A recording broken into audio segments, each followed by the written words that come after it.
Hello, everybody. Welcome back to Dubs, the Angry Black Conservative. I am your host and your friend and your colleague and fellow compatriot Dubs. Just wanted to give you some thoughts here. Excuse me. I've been marinating on this for a while. I stopped doing a lot of stuff. Wanted to see how the country was going to go about doing what the country was going to do with the vote and everything. And I'm going to do one on that too.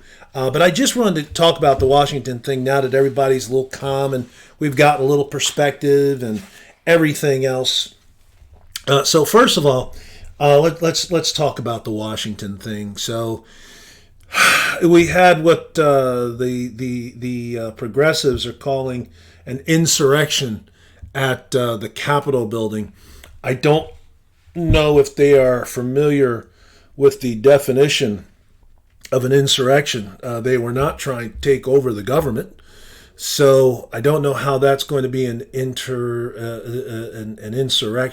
I think that unfortunately with those people, they are so used to changing the definitions of words to suit their needs that they're really starting to jump the shark on that kind of thing.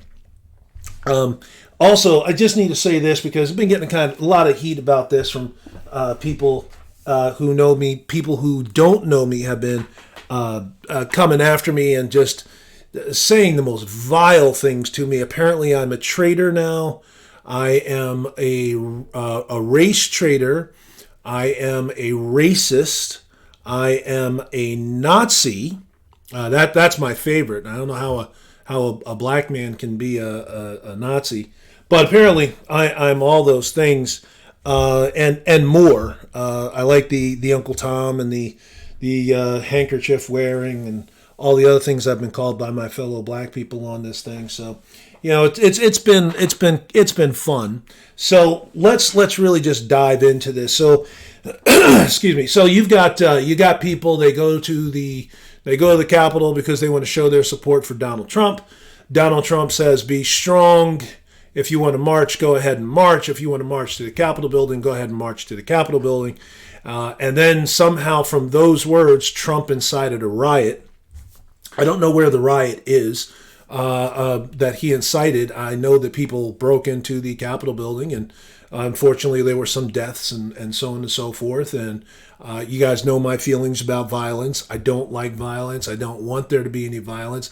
However, I'm also a real consistent person. So during the summer when we were talking about the BLM riots and the anti-fascist riots, the Antifa riots, and the anarchists and so on and so forth, and all these people who are using riots, you have people like me out there saying, "Do not do this. You're burning down your own town." I don't understand how that's conducive to you getting your point across or you taking care of the thing that you want to take care of. All it seems to me is you're just burning down your town. You're hurting your police officers. You're killing your police officers. You're killing your own people.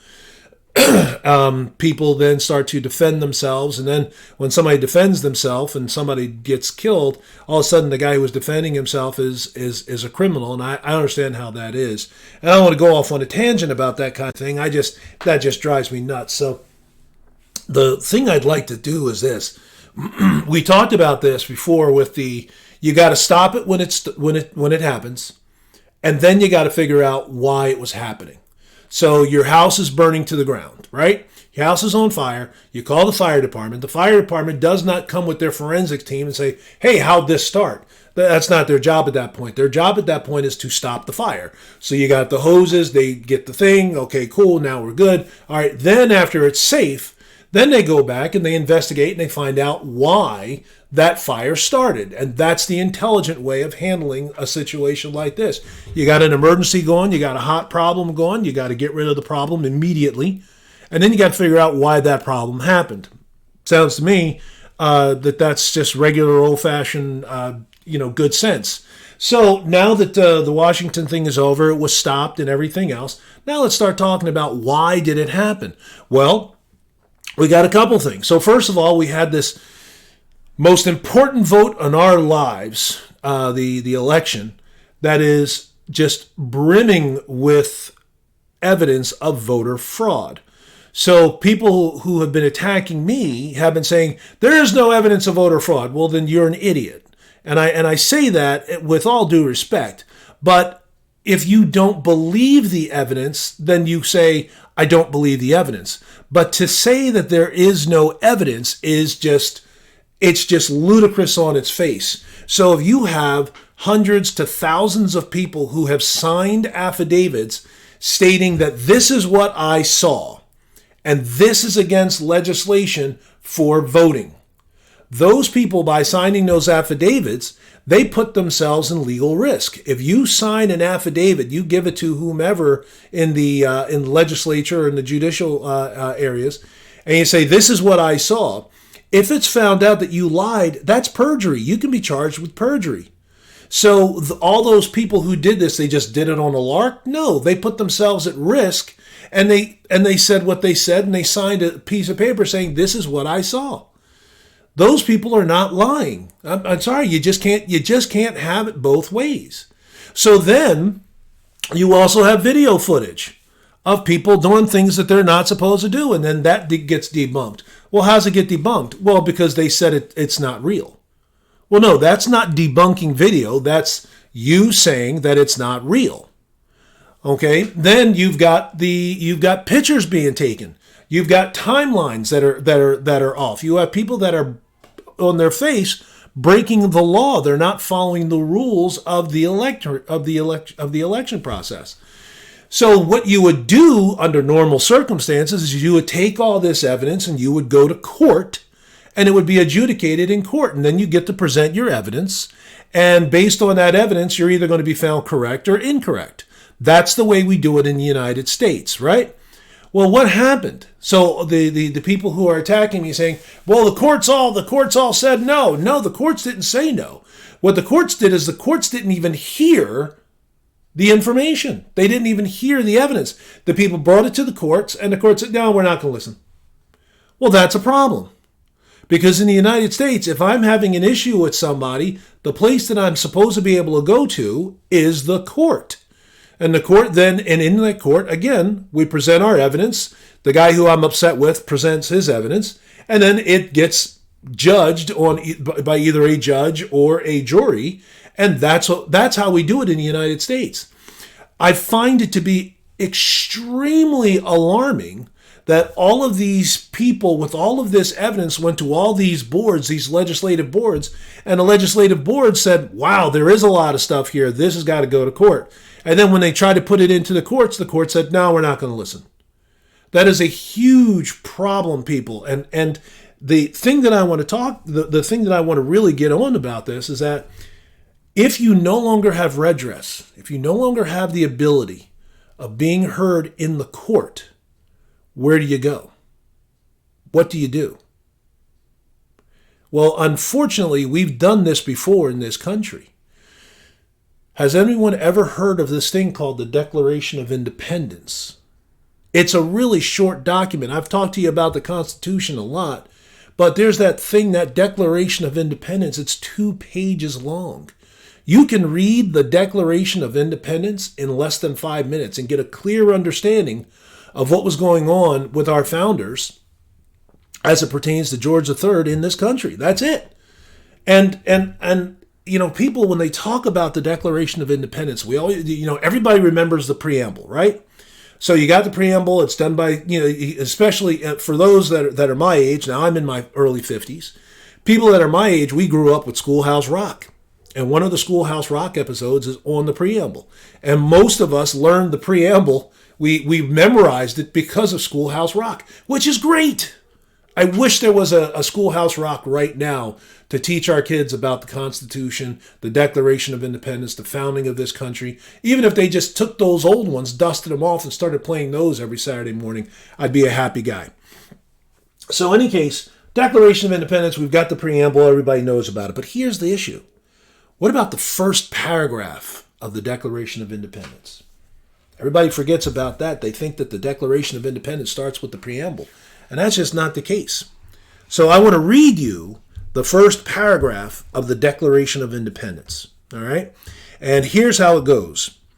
When in the course of human events, it becomes necessary for one people to dissolve the political bands which have connected them with another, and to assume among the powers, capital P, among the powers of the earth, the separate and equal station to which the laws of nature, capitalized, laws of nature, and of nature's God, capitalized, entitled them. A decent respect to the opinions of mankind require that they should declare the cause which impels them to the separation. What does that mean? That means when stuff gets so bad that we can no longer function in this particular environment, we need to tell those people in that environment that we can't function, and these are the reasons why. That's basically what it comes up to. And now that we can't function in that environment, we're going to create another environment. And that's the first paragraph of the Declaration of Independence.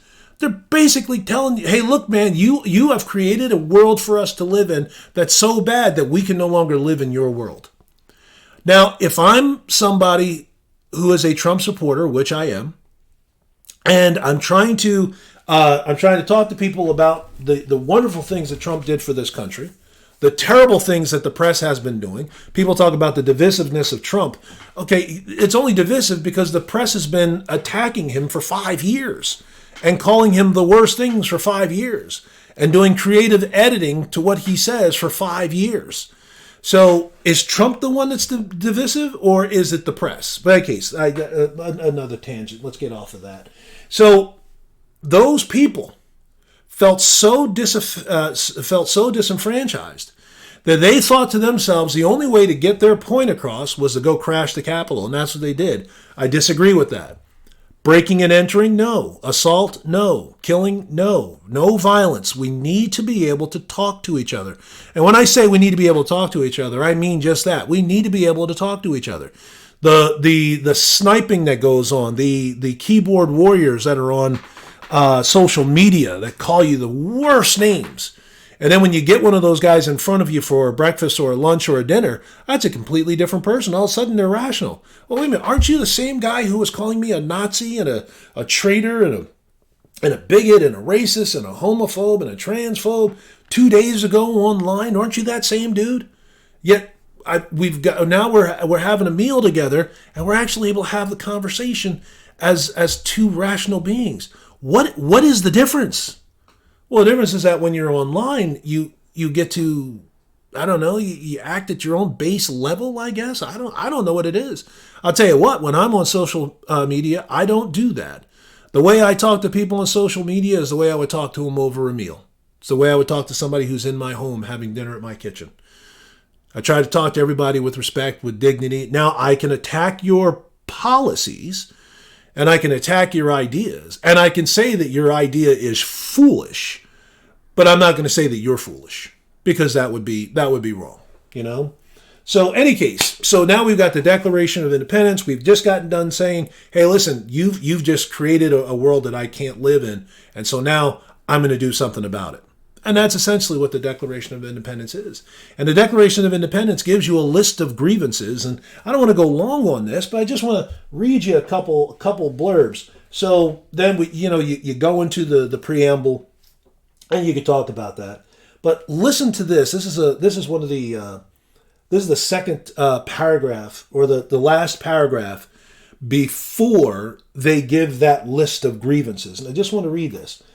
But when a long train of abuses and usurpations, pursuing invariably the same object, evinces a design to reduce them under absolute despotism, it is their right, it is their duty to throw off such government and to provide new guards for their future security. Again, when the government gets so bad that it's no longer helping, it's hurting us, it is our responsibility to get rid of that government and replace it with a better one.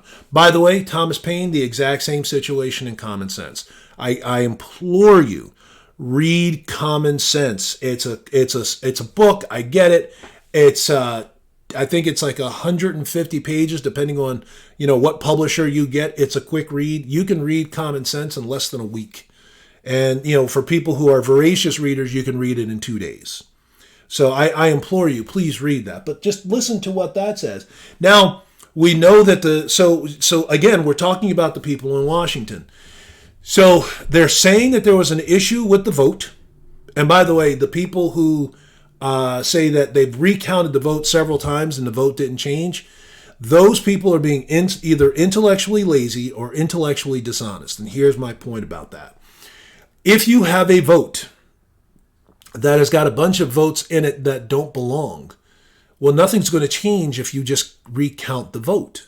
No one was saying that. What they were saying is that the votes themselves were fraudulent. That's what the issues were. Letting people vote late, no signatures, just all kinds of crazy things. And again, I say, do your own homework on this. Don't listen to the press. Listen to the testimony of those people. Listen to what they said. Listen to what they signed sworn affidavits to. You listen to the press, you'll get the press's thing. And frankly, I don't know how anybody can listen to the press anymore. They are so dishonest. And I use the word, and I'm being specific when I say dishonest. They are being dishonest. When you're doing creative edits and stuff like that, you're just being dishonest. So in any case, listen to what those people actually say. Listen to the testimony that they give about what they saw. Then that'll give you the true reading. So now we've got this. Now he's okay, cool. We're going to take this to the courts, and the courts throw it out. Well, if I no longer have the ability to go to the courts to take care of my issues, what other option do I have? I said I don't want any violence.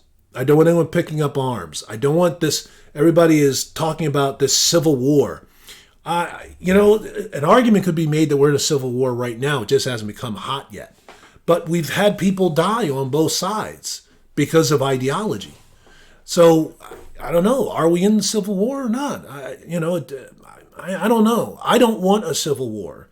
The whole process of it scares me. I'm a Civil War buff. I know a lot about the Civil War, and trust me, people, we don't want a civil war in this country. Not with violence. You want to talk about things? Want to come to an agreement on things? I'm totally cool with that. But those people figured out that, hey, listen, we've got no other option. We're going to break into the Capitol. And that's what they did. And you can blame them, and you should blame them for their actions. But then when we try to figure out why did they do it, because like everybody else, we always want to figure out why did this person do that? Well, instead of vilifying those people and saying that they're a bunch of Nazis and everything else, which clearly they were not, and they were racist, which, you get a group of 1,000 people together, you're going to have some people in there who are racist. You're going to have some people in there who like butterflies. That's all there is to it. You get a lot of people together, you're going to have a lot of different ideas about things. But if they wanted to really kill people, they would have been killing people. There would have been a hell of a lot more death. There would have been a hell of a lot more destruction. They would have continued in the Capitol. They would never have left the Capitol. So I just don't understand. I don't understand the insurrection part. What they wanted to do is they were basically saying that the election, was not an open, fair election. There was very little transparency.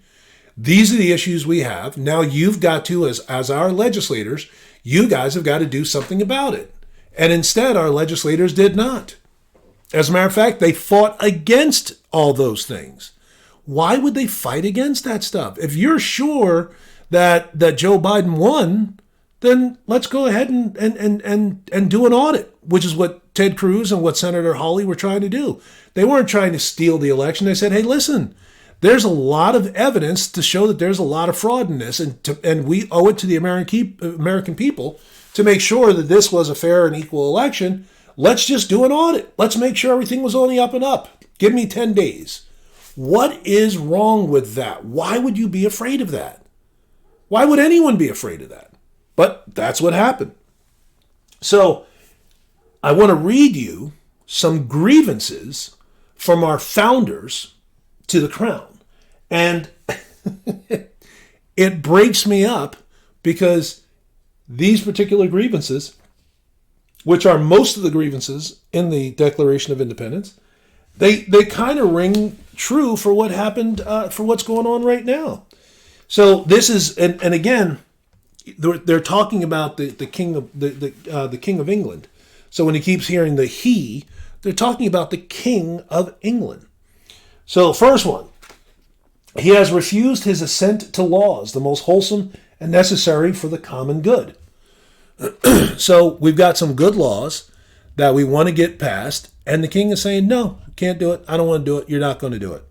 Another one, he has refused to pass other laws for the accommodation of large districts of people unless those people would relinquish the right of representation in the legislature, a right inestimable to them and formidable to tyrants only.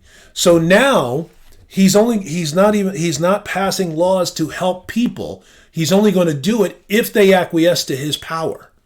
Well, that kind of sounds like blackmail a little bit.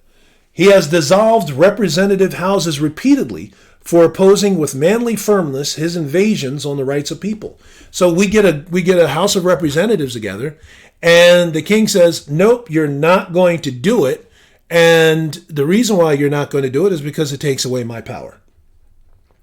He has refused for a long time after such dissolutions to cause others to be elected, whereby the legislative powers, incapable of annihilation, have returned to the people at large for their exercise, the state remaining in the meantime exposed to all the dangers of invasion from without and convulsions within. So if it's not going to help him, you ain't going to do it. That's all there is to it. He has made judges dependent on his will alone for the tenure of their offices and the amount and payment of their salaries. So if that judge is not going to be personally beneficial to the king, then you're not going to be a judge. Again, we can't do that. We in the Constitution, we have that, equal protection under the law thing, that pesky little thing that we talk about. Under what the king was doing, that didn't exist. So how can we have a just society if the laws are not going to be equally administered? And that's a problem we've got right now. You get a senator or a representative that does something stupid, or one of their staff, they get a slap on the wrist. If it was, Dubs, your friend Dubs, walking down the street and I did it, they're going to throw the book at me. He has erected a multitude of new offices and sent hither swarms of officers to harass our people and eat out their substance. So basically, he's making up offices and stuff for the sole purpose of just hurting people. A lot of regulation, one of those things that Trump got rid of. He has combined with others to subject us to a jurisdiction foreign to our Constitution and unacknowledged by our laws, giving his assent to their acts of pretended legislation.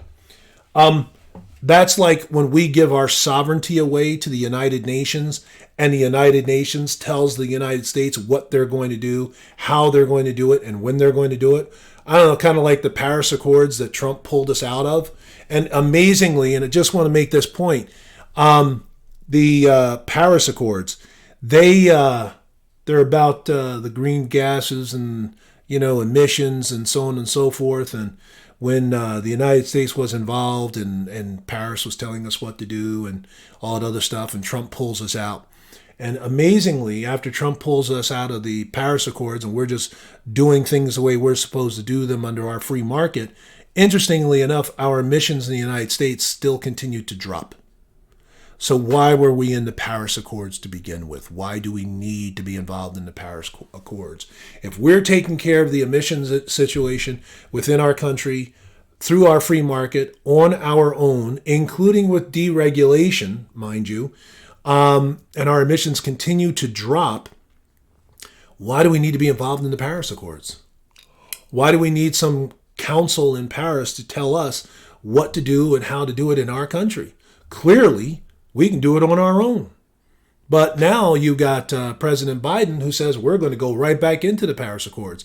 Why would we do that? Why would we give away our sovereignty? Why would we give away our power to a foreign power that's going to tell us what to do? Are they going to have the best interests of the United States? I don't know. So in any case, this is the last thing I want to say about the Declaration of Independence. We were talking about the courts not hearing the cases, just throwing them out. No, we're not going to hear it.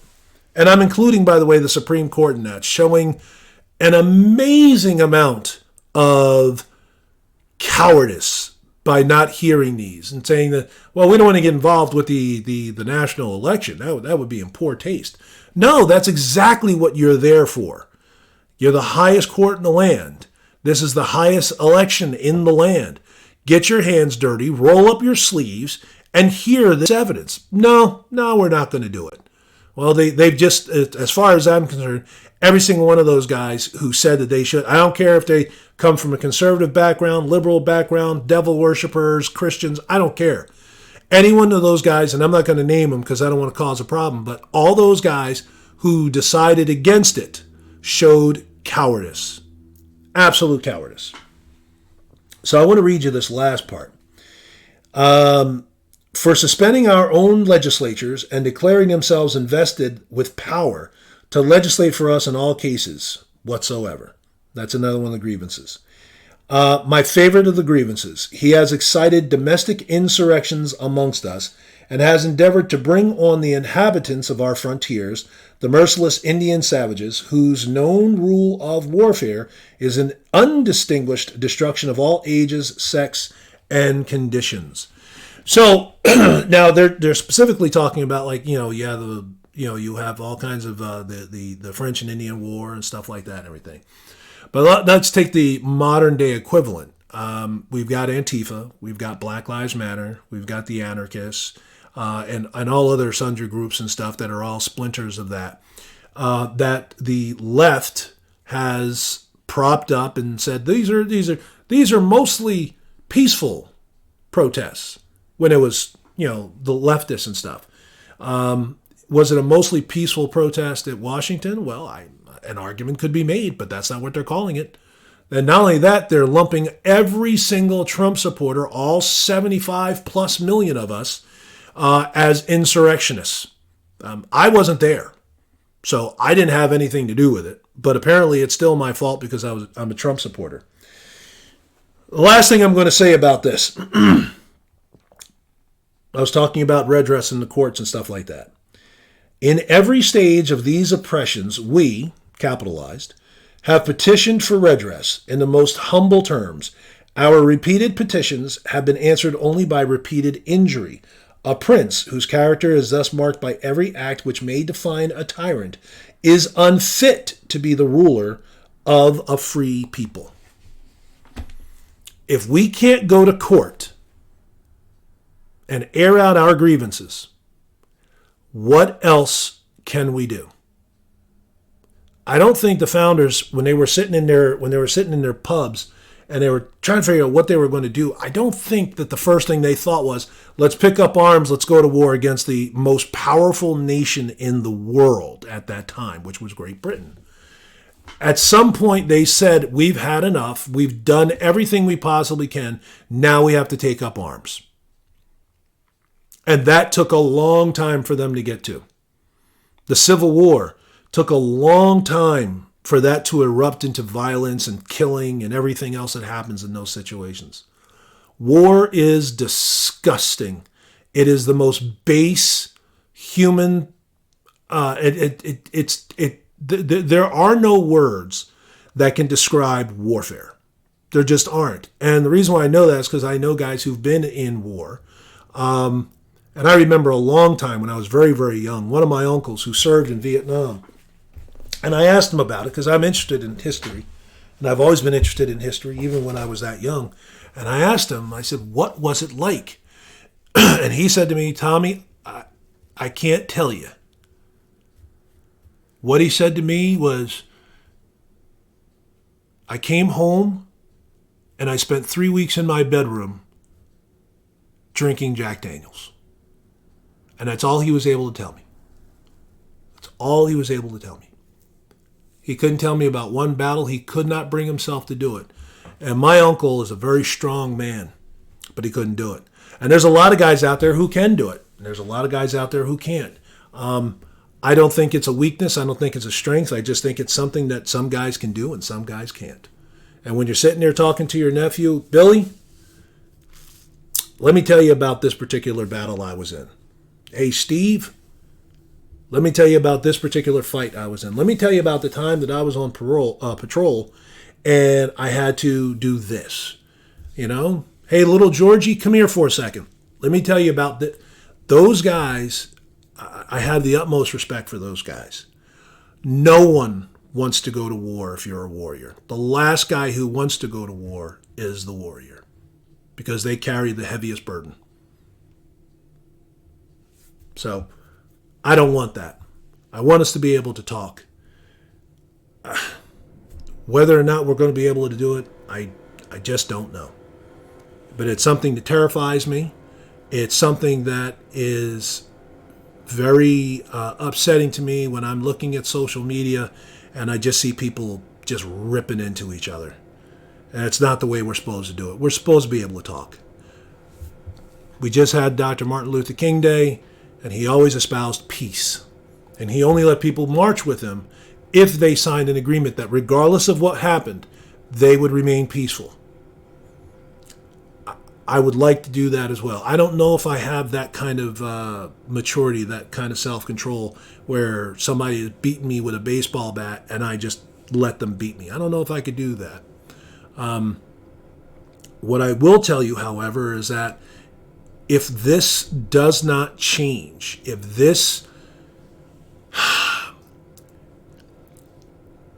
the words continue to escalate and conservatives remain in a position of being attacked, I just don't know what's going to happen. I know that ultimately people will say, I can't take it anymore, and they will pick up arms. And at that point, I fear for the